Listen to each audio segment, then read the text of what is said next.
these are going to be the materials you need. I'm using 100% cotton as well as a 3.5mm hook, but go ahead and use any yarn and hook that you like. You'll also need scissors and stitch markers. I also forgot to include that you need darning needles and a measuring tape. I'm going to go ahead and use my pattern for this video. If you want the written pattern, it's going to be in the link in my bio. So you can start this pattern off two different ways. This first way I'm going to show you, you're going to make a slip knot and then you're going to chain 46 chains and then you're going to add 2 as your turning chain. So in total you'll have 48.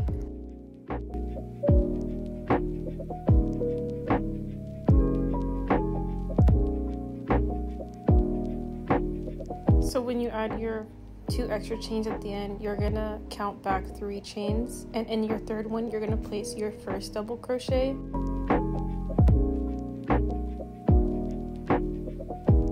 After you place your first double crochet in the chain 3, you're gonna place another double crochet in the next stitch, and then you'll place 1 double crochet in each chain all the way down.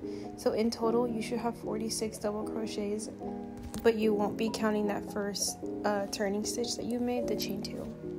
So I don't really know why I didn't get the beginning of this, how I started it, but the second way that I like to start it is a foundationless double crochet.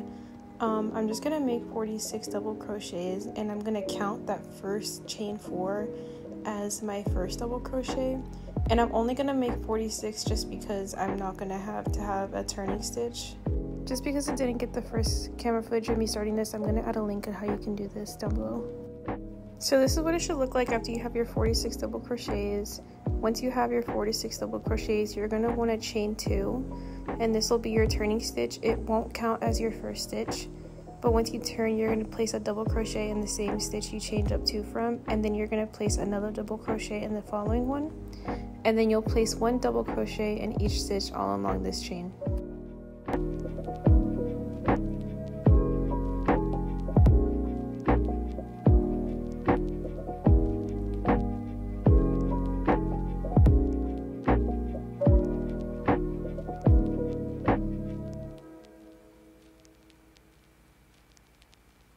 So because I started with the foundationless double crochet chain stitch, I am going to place a double crochet in that chain 4, but I won't be doing this for the rest of the bag. The chain 2s for the entire bag, they will only count as a stitch to build up from. They won't count as a stitch that you will chain into for each round.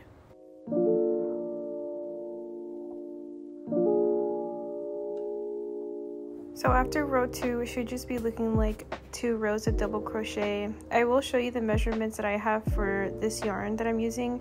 It's about 10.5 inches when it's not stretched and about 12 inches when it is stretched. I'm including these measurements just in case if you are using a different hook and a different yarn, just to give kind of a size estimate of what your bag can or should be looking like.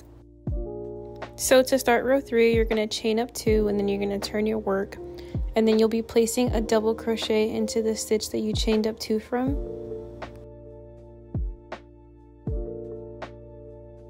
You'll then place a double crochet into the next stitch, and then you'll be doing the same all along this entire row 2. You'll place 1 double crochet into each chain, except the chain 2 at the end. So here we are at the end. You'll be placing a double crochet in each stitch.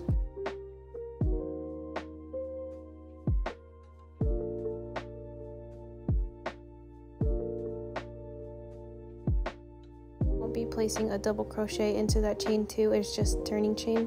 So you'll chain up 2 and do the same thing for row 4. You'll continue to do this until you have 5 rows of double crochets of 46 stitches.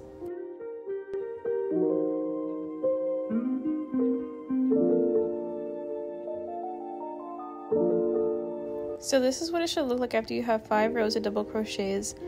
After you have your 5 rows, you will not be chaining 2 and turning. Instead, you're going to be working on the side of the rows. You'll be working only in rows 1 through 4. You will not be working into row 5. Because we're working alongside of the bag, we're going to be placing 2 double crochets per row. So in total, we're going to be placing 8 double crochets along the side. Our first double crochet is going to go into row 4, as well as our second double crochet.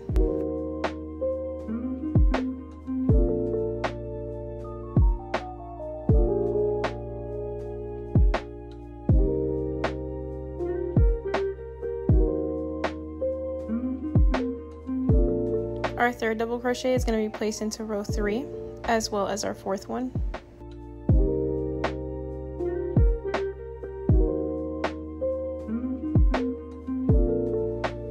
Our fifth and sixth double crochets are going to be placed into row 2. And then our seventh and eighth ones are going to be placed into row 1.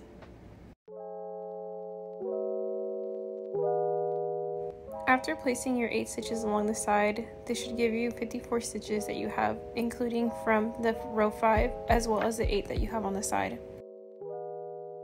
Again, rather than turning, you're actually going to flip your work and work along the bottom side of row 1. If you started with the foundationless double crochet like me, it's a lot easier to see the V-stitches, and you'll just place 1 double crochet into each V-stitch along the bottom and you'll have 46 stitches. If you just started with 46 chains, that should be fine as well. You're just going to place 46 stitches along the bottom.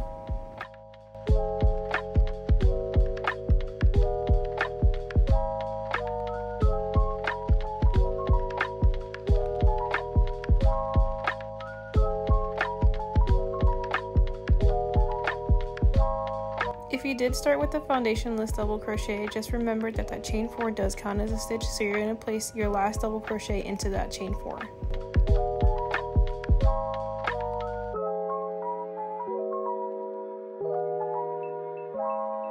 Just like how you did for your first side, you're going to do the same for the second side. You're going to turn your work over and you're going to work 8 double crochets into rows 1 through 4. If you separate it, you can kind of see it a little bit better, but you're going to place 2 double crochets in each row.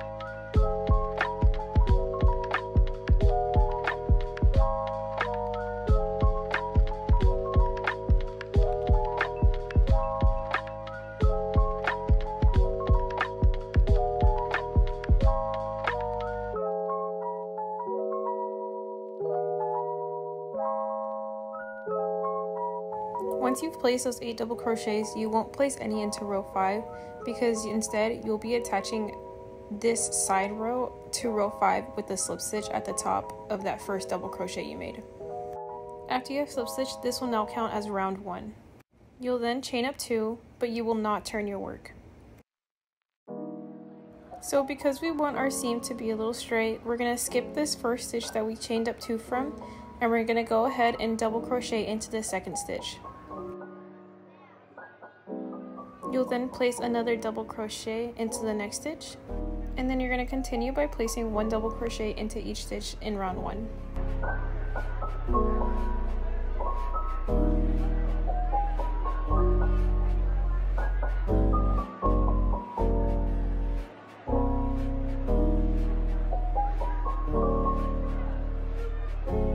When you come to the end of round 2, because you skipped that first stitch at the beginning, you're going to place a double crochet into the slip stitch from round 1. After you've placed your double crochet, you're going to attach to the top of the first double crochet with the slip stitch. You won't be attaching to the chain 2, just a double crochet.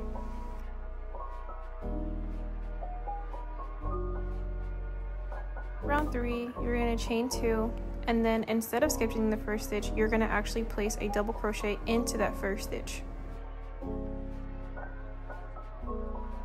You'll continue by placing a double crochet into the next stitch and then each stitch after that until you reach the end. When you've reached the end, you will instead skip that last stitch and go straight into the double crochet and slip stitch to join the row together. You'll alternate between rounds 2 and 3 throughout the entire bag, and this will help you have a straighter seam at the end. You will continue to alternate between the two until you have 20 rounds total.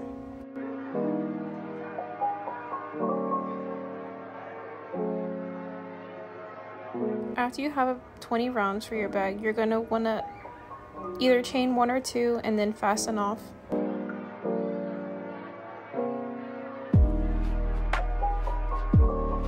Here I'm just showing what the measurements are for my bag. So for the widest part of my bag, I believe it's about 13 inches. For the smallest part, which is the bottom, it's like about 11.5. For the height, it's about 9.5 inches. Just remember that your bag doesn't have to be the same measurements as mine. I am working with cotton, so this will stretch over time. So to start your straps, you're gonna lay your bag flat, and on each corner, you're gonna grab your stitch markers and you're gonna mark each end.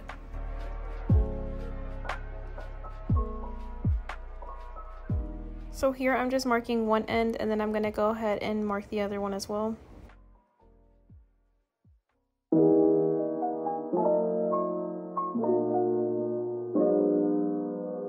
You're gonna go ahead and grab one side of the bag and you're gonna wanna open it up.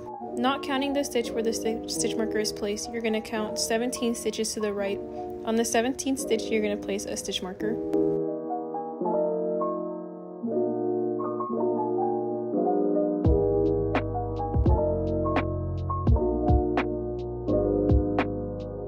I just go ahead and use a different colored stitch marker just because I get confused a little bit easier. You're going to go ahead and do the same on the other side. Not counting the stitch marker, you're going to count 17 stitches to the left, and on the 17th stitch, you're going to place a stitch marker.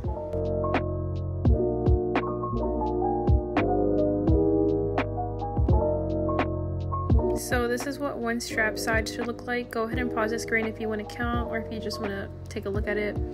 You're going to go ahead and do the same thing for the other side. Count those 17 stitches to the right, place a stitch marker, and then you're going to count 17 stitches to the left and then place another stitch marker. So if you lay your bag flat again, this is what your bag should look like. So to start your strap, you're going to want to take your yarn and then make a slip stitch. You're going to want to attach it on the right stitch marker, not the left one, just because since you were working in rounds for the bag, you want the right side of the yarn facing on the outside to start off, so that makes sense.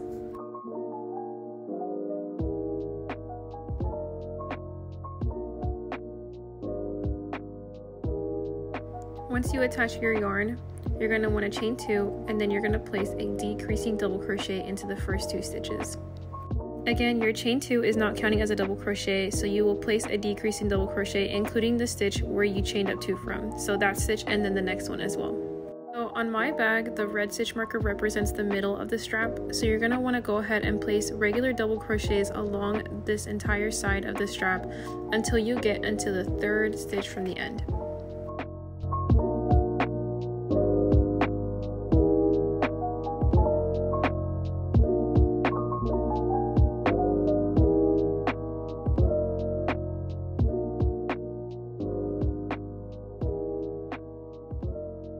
Once you've made your last regular double crochet, you'll place a decreasing double crochet into the last 2 stitches.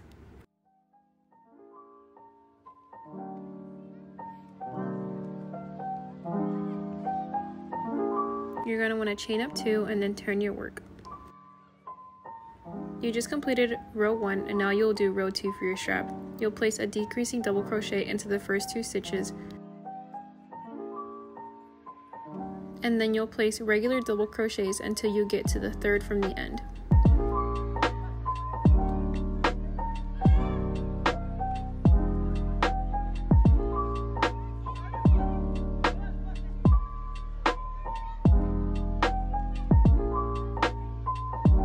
Once you have 2 stitches remaining, you'll place a decreasing double crochet into the last 2.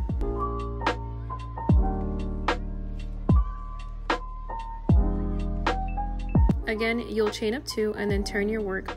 You've now completed row 2 and you will start row 3. You'll repeat row 2 until you have 12 rows total.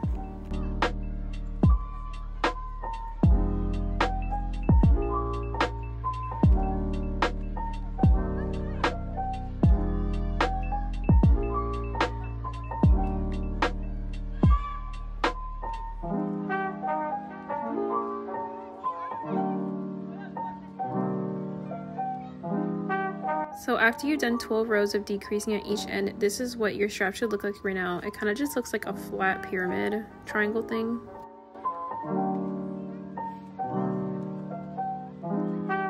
Here are what the measurements are for my bag. It's about roughly like 7 inches of decreasing rows.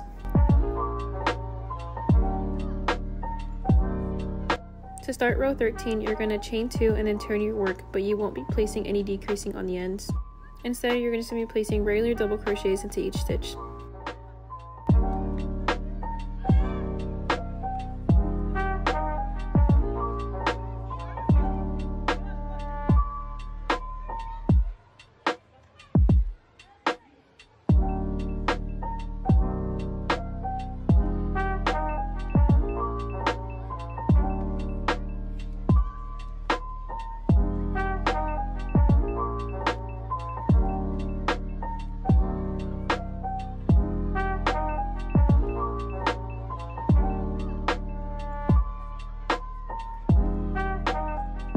For my bag, I have 11 stitches, and then I'll chain 2 and then turn my work and do the same thing.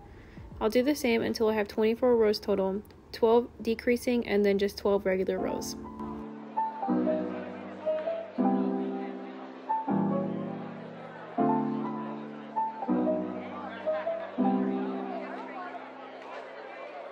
So this is what my strap looks like after I'm done with my regular rows. It just looks like kind of a triangle, and then I have a long rectangle extending towards the end.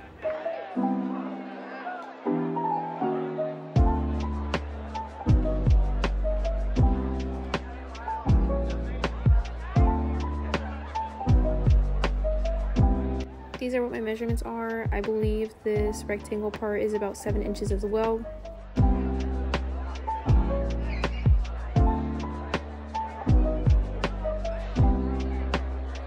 The first strap you're going to want to fasten off. For the second strap you won't fasten off. You're going to want to go ahead and do the same thing for the other side, just copy and paste.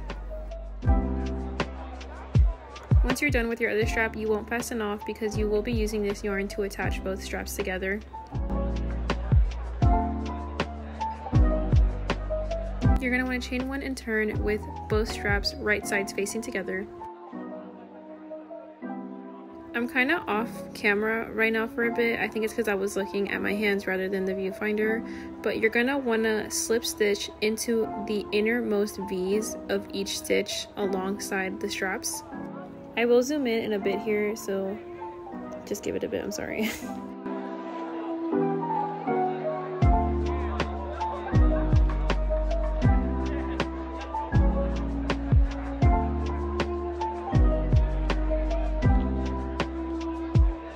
Here you can see more clearly that I'm just slip stitching into the innermost V's, not both V's for each side, just the inside of the V.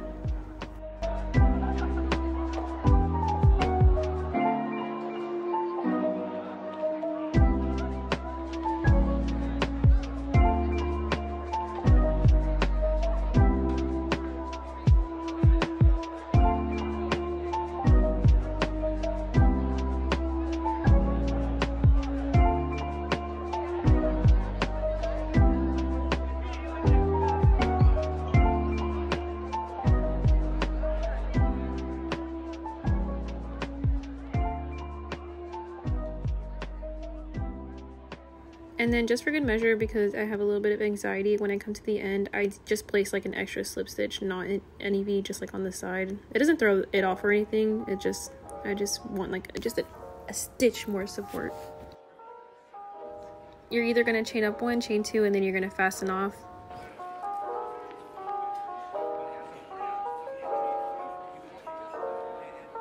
This is what it should look like once you're done.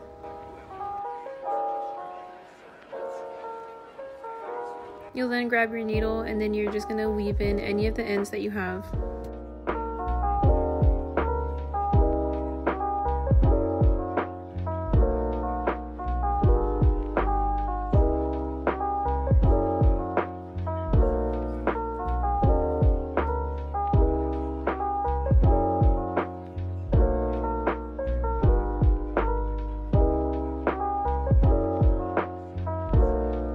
And then you're all done.